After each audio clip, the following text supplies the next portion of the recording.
आज हम लोग पढ़ेंगे अनुसूचियां। ठीक है, हमने कल पढ़ा था, स्रोत पढ़े हमने, भारतीय संविधान के स्रोत कहाँ से क्या लिया गया, मौलिक अधिकार कहाँ से लिए गए, नीति निर्देशक सिद्धांत कहाँ से लिए गए, पढ़ने हैं वो। ठीक है, और मैंने आपको काम भी दिया था साथ में, मैंने बोला था आपको एशिया महाद्वीप की कैपिटल पढ़नी है, और उसके बाद बोला था मैंने आपको दिवस पढ़ने हैं। पढ़े हैं?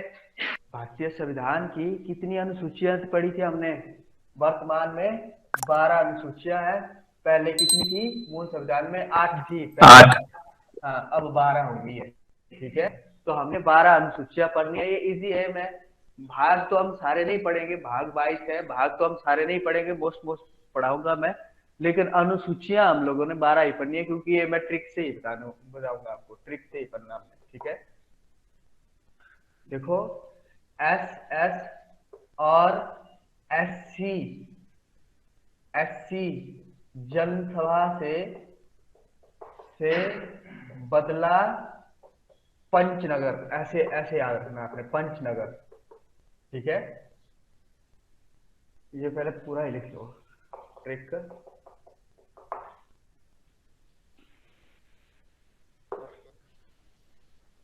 एस एस और एससी जनसभा से बदला पंचनगर, ऐसे लिखना आपने, पंचनगर।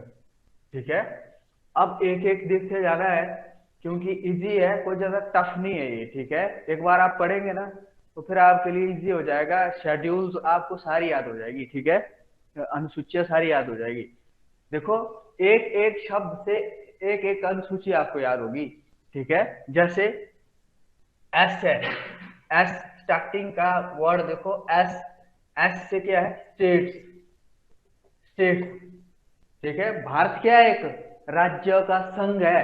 ठीक है, तो स्टेट्स का वर्णन किस अनुसूची में है? अनुसूची 1। ये अनुसूची 1 है, एस से स्टेट्स। ठीक है, दूसरा देखो, अनुसूची 2। अनुसूची 2 में दोबारा से देखना आपने, एस, नेक्स्ट जो वर्ड है वो एस है, एस से सैलरी, सैलरी। ठीक है, किसकी सैलरी? जितने भी पदाधिकारी है उनकी सैलरी का वर्णन जो है वो किस अनुसूची में? अनुसूची 2 में। ठीक है, तीसरा देखो, तीसरी अनुसूची देखनी है आपने, तीसरी अनुसूची है ओ, ओ से औथ, शपथ, औथ, शपथ। ठीक है, शपथ, जितने भी पदाधिकारी चुने जाते हैं जनता के द्वारा, उनकी क्या होती है? शपथ होती है। उस शपथ का वर्णन किस अनुसूची में है? अनुसूची 3 में है। ठीक है, देखो, इस लाइन को अगर आपने याद रखी, 12 अनुसूची आपको याद हो जाएगी। आपसे क्वेश्चन ऐसे पूछ लिया जाता है कि जितने भी राजनेता चुने जाते हैं उनकी शपथ का वर्णन किस अनुसूची में है? तो अनुसूची 3 में है। या फिर सैलरी का वर्णन किस अनुसूची में है? तो अनुसूची 2 में है। ठीक है, भारत राज्यों का एक संघ है, इसका वर्णन किस अनुसूची में है? तो अनुसूची 1 में है। ठीक है, नेक्स्ट देखना आपने, अनुसूची 4। ठीक है, अब यह तक हमने यहाँ ओ तक पढ़ा, नेक्स्ट आर है, आर। ठीक है, यहाँ आपने लिखना राज्य, आर से राज्य सभा में केंद्र शासित प्रदेशों का प्रतिनिधित्व, प्रतिनिधित्व। इसका मतलब क्या होगा कि जो केंद्र शासित प्रदेश है ना हमारे, कितने हैं? 8। 8, 8 केंद्र शासित प्रदेश है अब। ठीक है, पहले 7 हुआ करते थे, अब 8 हो गए, पहले 9 हो गए थे। दमन दीव, दादरा और नगर हवेली को इकट्ठा कर लिया, फिर 8 रह गए। ठीक है, मैं पहले बता चुका हूँ आपको। तो राज्यसभा में कि सदन 2 होते हैं, एक लोकसभा होता है, एक राज्यसभा होता है। तो राज्यसभा में जो केंद्र शासित प्रदेशों से भी प्रतिनिधि चुने जाते हैं। ठीक है, तो उसका वर्णन किस अनुसूची में? अनुसूची 4 में। ऐसे आपको याद रखना है। नेक्स्ट देखना आपने, 5वीं अनुसूची एससी, एससी। नेक्स्ट देखो, एससी, तो 5वीं अनुसूची लिखना आपने, एससी से, ये पांचवी अनुसूची है, मतलब एससी से, एससी और एसटी का वर्णन, के प्रशासन का वर्णन। ठीक है, ये एससी और एसटी के लिए क्या व्यवस्था की गई है भारतीय संविधान में, उसका वर्णन जो है पांचवी अनुसूची में है।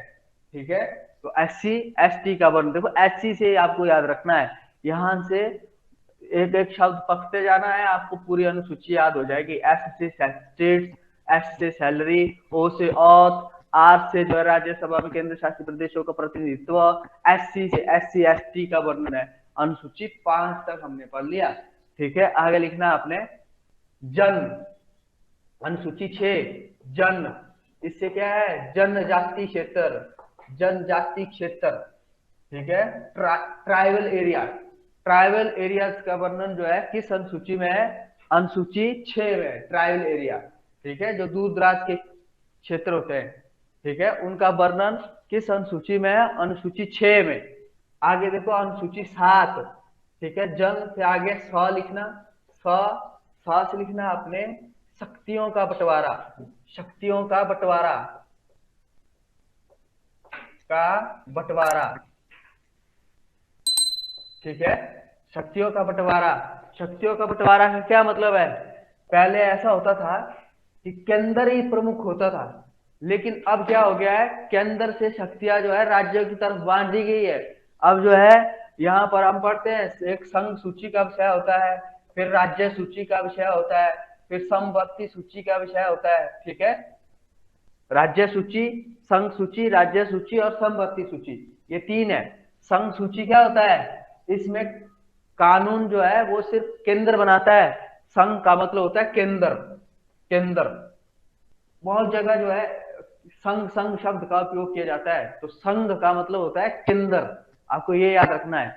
और राज्य, एक राज्य कुछ विषय ऐसे होते हैं जिसमें कानून राज्य बनाता है, समवर्ती कुछ विषय ऐसे होते हैं जिसमें कानून जो है केंद्र और राज्य दोनों मिल करके बनाते हैं। ठीक है, तो देखो यहाँ संघ सूची के पास 100 विषय है जिस पर जो है केंद्र कानून बनाते हैं। जैसे हम बोलते हैं ना, जैसे डाक है, तो हम बोलते हैं डाक, डाक के जो कर्मचारी कैसे कर्मचारी होते हैं, सेंटर के कर्मचारी होते हैं। ठीक है, जैसे रेलवे है, हम क्या बोलते हैं, रेलवे की भर्ती है, केंद्र की भर्ती है। जैसे रक्षा है, जैसे आर्मी वगैरह भी है, ये क्या किसका विषय है, केंद्र का विषय है ना। तो ये सारे जो है संघ के विषय है, केंद्र के विषय है, इसमें कानून सिर्फ और सिर्फ केंद्र ही बनाता है, राज्य नहीं बना सकता। ठीक है, वैसे ही कुछ विषय ऐसे है वो राज्य के पास होते हैं। ठीक है, जैसे कृषि, कृषि पर जो कानून बनाएगा, टैक्स लेगा, वो कौन लेगा, राज्य के पास है, ये राज्य ही लेगा, केंद्र नहीं लेगा। ठीक है, जैसे कृषि हो गया, पंचायतें होगी, पंचायतें, स्थानीय निकाय, इन सब पे जो है इसके केंद्र के पास 100 विषय है, राज्य के पास 62 विषय है जिसमें राज्य कानून बना सकती है। ठीक है, और समवर्ती में जो है 52 विषय है। ठीक है, ऐसे विषय जिस पर कानून दोनों बना, कि आपसे पूछा जा सकता है शिक्षा किस सूची का विषय है, शिक्षा किस सूची का विषय है। ठीक है, तो आप क्या करेंगे, समवर्ती सूची का, समवर्ती। ठीक है, शिक्षा जो है समवर्ती सूची का विषय है, क्यों, क्योंकि इसमें जो कानून केंद्र भी बना सकता है और राज्य भी बना सकता है। ठीक है, ठीक है, जैसे स्वास्थ्य, स्वास्थ्य किस सूची का विषय है, समवर्ती सूची का विषय है, केंद्र भी कानून बनाता है, राज्य भी कानून बनाते हैं। तो ऐसे करके मैंने बता दिया आपको, देखो विषय 3 है, शक्तियों का बंटवारा का मतलब यही है। ठीक है, हमने अनुसूची पढ़ी, 7वीं अनुसूची में क्या है, शक्तियों का बंटवारा किया गया। ठीक है, बांट लिया गया विषय को, कुछ कानून जो है केंद्र भी बनाता है, राज्य भी बनाता है। ठीक है, तो ये शिक्षा जो है समवर्ती सूची का विषय है, समवर्ती सूची में 52 विषय है। और संघ सूची, संघ सूची मतलब केंद्र, केंद्र के पास 100 विषय है, जैसे रक्षा, जैसे डाक, जैसे रेल, ये कैसे विषय है, 100 ऐसे विषय है जिसपे संघ केंद्र कानून बनाएगा।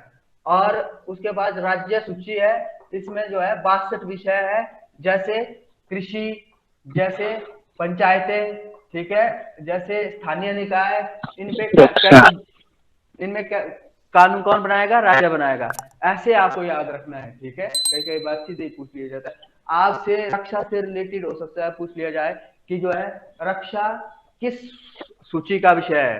ठीक है। या आपसे सीधा सीधा पूछ लिया आर्मी, आर्मी किस सूची का विषय है?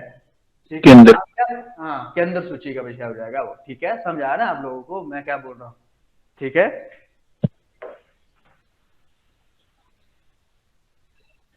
अच्छा, हम पहुंचे थे 7वीं अनुसूची में ना, वही एस एस और एस सी जनसभा से बदला। ऐसे 100 से लिखा था हमने 7वीं अनुसूची, 100 से लिखा था हमने कि इसमें क्या है, शक्तियों का बंटवारा है। आगे देखना आपने भा, भा से देखो भाषाएं, भाषाएं। ठीक है, भा से क्या है, भाषाएं। ठीक है, भाषाओं का वर्णन किस अनुसूची में है? 8वीं अनुसूची में है। ठीक है, और वर्तमान में, वर्तमान में भारतीय संविधान में, भारतीय संविधान में 22 भाषाओं का वर्णन किया गया है, 22 भाषाओं। ठीक है, ये भी क्वेश्चन डायरेक्ट पूछा जाता है कि भारतीय संविधान में वर्तमान में कितनी भाषाओं का वर्णन किया गया है? 22 भाषाओं 22। को। ठीक है, 22 भाषाओं को मान्यता दी गई है भारतीय संविधान में। ठीक है, आगे देखो अनुसूची भी याद रखनी कि किस अनुसूची में है भाषाएं, 8वीं अनुसूची में भारतीय संविधान में है। ठीक है, नेक्स्ट देखो आप बदला से देखना आपने, से आप वैसे इसको तो रहने दो, 9वीं अनुसूची को। वैसे इसमें जो है संपत्ति का इतनी मोस्ट नहीं है। ठीक है, संपत्ति का हस्तांतरण है।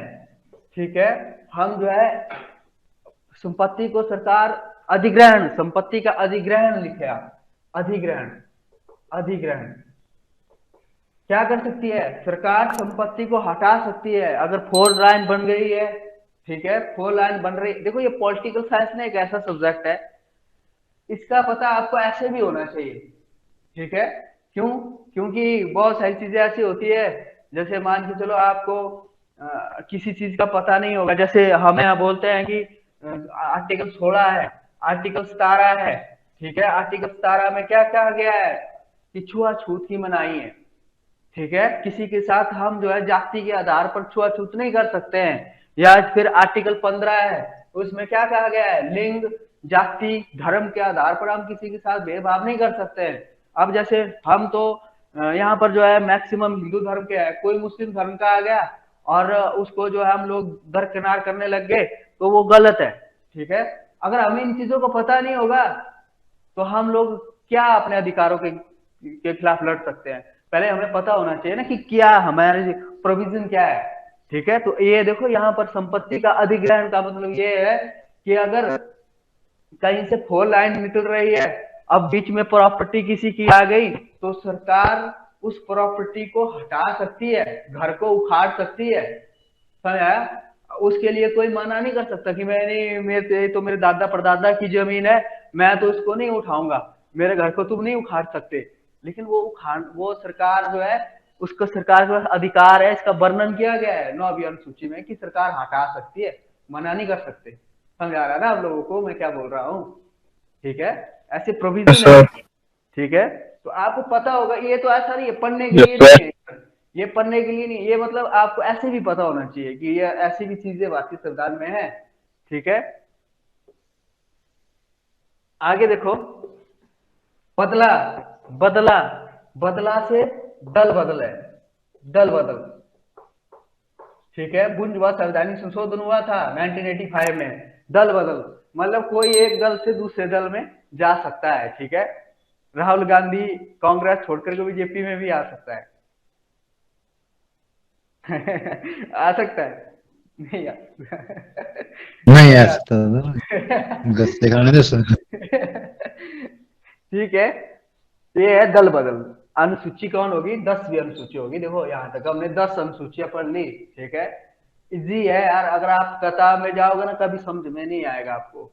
ठीक है, यहाँ पर इजी हो रहा है आपको, एक एक शब्द में एक एक बात हो रही है। ठीक है, कि इसमें ये है, इसमें ये है, इसमें एक एक बार आप पढ़ लेंगे ना, तो फ्यूचर में भी कोई एग्जाम देंगे तो उसके लिए भी बेनिफिट हो जाएगा आपको। ठीक है, फिर एक बार पता लग जाता है ना, तो फिर आप सेल्फ स्टडी भी कर सकते हैं आगे को, बड़े टेस्ट की भी तैयारी करनी होती है। ठीक है, तो बदला, बदला तक पहुंच गए हम, पंचनगर लिखना है, पंचनगर। पंच से देखो, पंच ये गैर व्ययन सूची है। पंच से पंचायतें, ठीक है, पंचायतों का वर्णन किस अनुसूची में है? गैर व्ययन सूची में है। ठीक है, नगर, आगे लिखना नगर, ठीक है, अनुसूची होगी 12, ठीक है, इसमें नगर परिषद, नगर परिषद, ठीक है, नगर परिषद का वर्णन अनुसूची 12 में है। हमने 12 की 12 अनुसूचियां पढ़ ली, ठीक है, ठीक है, अभी 5 मिनट ही हुए, 10 मिनट, ठीक है, आपको अनुसूचियां मैंने सारी पढ़ा दी, ठीक है। एक एक, अब देखो यहां पर आपसे पूछ लिया जाए कि पंचायतों का वर्णन किस अनुसूची में, तो अनुसूची 11 में, 11 ठीक है। आपसे पूछा जाए भाषाओं का वर्णन जो है किस अनुसूची में, अनुसूची 8 में 8। 8 तो आपसे पूछा जाए SC ST का वर्णन जो है किस अनुसूची में, तो अनुसूची 5, 5 ठीक है, समझ आया ना? Yes sir. कोई कोई कंफ्यूजन नहीं है, एक बार पढ़ना है, फिर ऑप्शनों में भी क्वेश्चन हो जाता है। बाय चांस अगर इस टॉपिक से क्वेश्चन पूछ लिया जाए, गलत नहीं होना चाहिए, ठीक है। ये अनुसूचियां पढ़ी हमने, आगे मैं भाग भी पढ़ाता हूँ। भाग हमने सारे नहीं पढ़ने, 8-10 भाग पढ़ाता हूँ, वैसे टोटल भाग 22 है, ठीक है। भाग लिखने आपने पार्ट, भाग, ठीक है, पहले थे 22, अब है 25, ठीक है। पहले मूल संविधान में भाग 22 से थे, अब 25 हो गए, ठीक है। इसमें अभी आपने एक ट्रिक याद रखनी, छोटी सी है, मैं बाकी भाग में कुछ ट्रिक्स के बगैर भी करवाऊंगा, ठीक है। ऐसे आपने देखना UCF, UCF DF, ऐसे UC से आप याद रखना UC ब्राउजर है, FDF रखना कोई PDF फाइल है, ठीक है। ऐसे इसको याद रखने के लिए बोल रहा हूं मैं। UC से ऐसे याद रखना, UC ब्राउजर की बात हो रही, और FDF ऐसे लिखना कोई PDF फाइल है, ठीक है। तो बस इससे हम 4-5 भाग ऐसे याद हो जाएंगे आपको, ठीक है।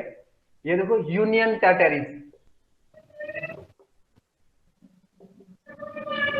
ठीक है, यूनियन टेरिटरीज, ठीक है, इसको बोलते हैं संघ शासित प्रदेश, हिंदी में बोले संघ शासित प्रदेश, यूनियन टेरिटरीज, ठीक है। भाग है एक, भाग एक, यूनियन टेरिटरीज भाग एक, ठीक है। आगे लिखना भाग दो, भाग दो में देखो वही चीज है, यूनियन टेरिटरीज मतलब संघ शासित प्रदेश, संघ शासित प्रदेश मतलब केंद्र और उसके जो है 28 राज्य, ठीक है। भाग एक में इनका प्रावधान है, ठीक है। आगे लिखना भाग दो, भाग दो में क्या है, सिटीजनशिप, सिटीजनशिप, ठीक है, मतलब नागरिकता, नागरिकता, ठीक है, सिटीजनशिप, ठीक है। नागरिकता का वर्णन किस भाग में है, भाग दो में, ठीक है। हम इस देश के नागरिक है, सिटीजन है, ठीक है, तो उसका वर्णन भाग दो में। अब देखो भाग तीन, भाग तीन, आगे लिखना भाग तीन, भाग तीन में क्या है वो लिखो आप, भाग तीन में है फंडामेंटल राइट्स, फंडामेंटल, बड़ा लिखता हूं थोड़ा, फंडामेंटल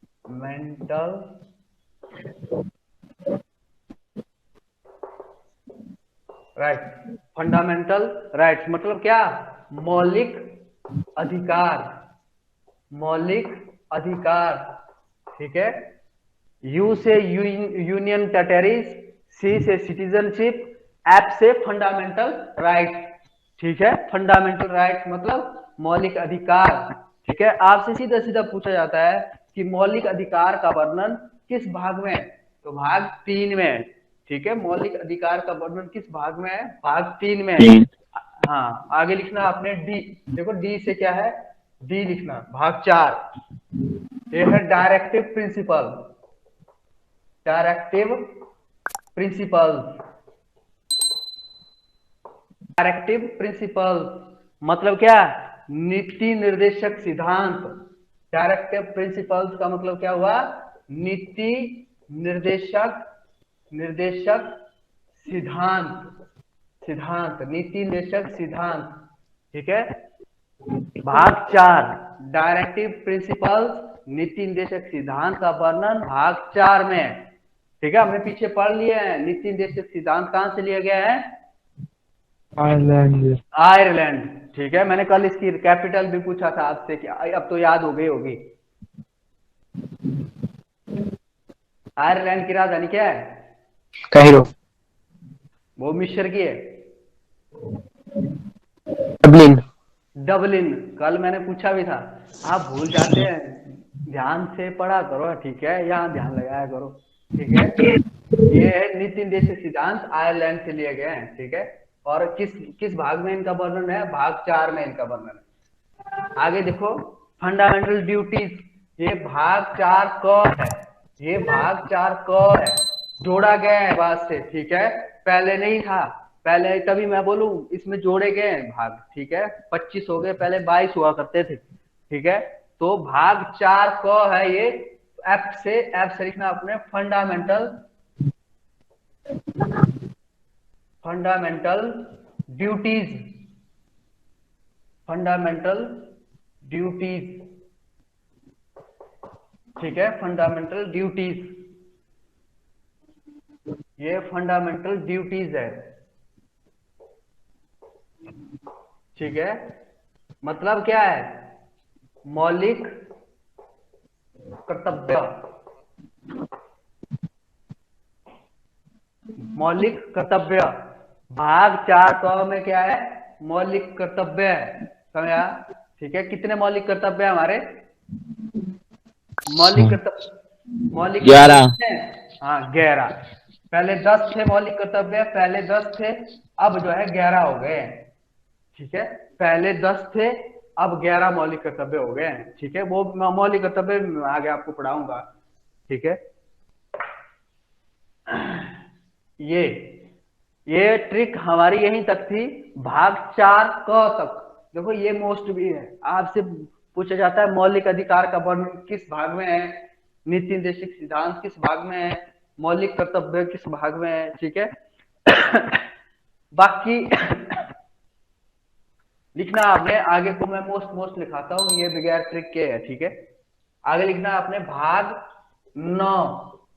भाग 9 में भी पंचायतें हैं,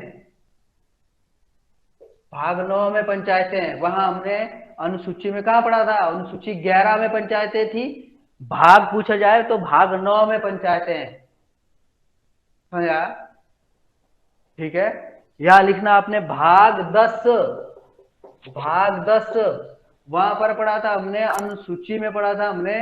भाग 5 में क्या था? SC ST, सॉरी हाँ, अनुसूची में पढ़ा था भाग, क्या बोलते हैं, SC ST भाग अनुसूची में 5 में था, और यहाँ जो है 10 में SC ST। ठीक है, आगे लिखना आपने भाग तारा लिख लो। वैसे तो भाग 15 भी है, उसमें निर्वाचन है, वो उतना ज्यादा अपने पचने में नहीं पढ़ना है, क्योंकि उतना आपसे पूछा भी नहीं जाता है। ठीक है, वैसे तो भाग देखो, मैं करवाने के लिए आपको 22 के 22 भी करवा सकता हूँ, लेकिन वो आपके लिए ओवर हो जाएगा, उतना ज्यादा उसमें पढ़ना नहीं है। ठीक है, भाग 17 लिखो आप, भाषाएं, भाषाएं, भाषाओं का वर्णन भाग 17 में। ठीक है, फिर लिखना आपने भाग 18, भाग 18 लिखो। भाग 18 में है आपातकाल, आपातकाल। ठीक है, आपातकाल मतलब इमरजेंसी का वर्णन जो है भाग 18 में है। ठीक है, फिर लिखो आप भाग 20, भाग 20, भाग 20 में क्या है?